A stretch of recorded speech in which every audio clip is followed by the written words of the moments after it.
esu pats Gediminas Akelaitis. Šią veiklą pradėjau gaminti liofilizuotą produktą nuo 2021 metų, dalyvaujant VVG projekte liofilizuoti maisto produktai Ringauduose.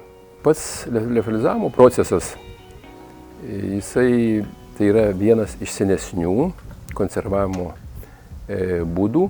Žinomas buvo žmonių mitybos procese. Liofilizavimas, kaip mes suprantame, tai yra mokslinis išsireiškimas.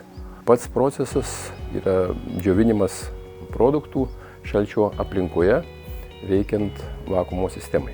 Mano produktuose, kuriuos aš liofilizuoju, tai yra vaisiai, uogos, daržovės, grybai, sūris fermentinis, vienas, kitas, vaikam labai patinkantys vaisiniai traškučiai.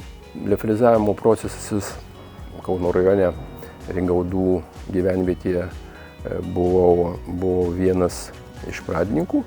Gavau pasiūlymą iš VVG grupės, kad galima pasinaudoti ES paramą.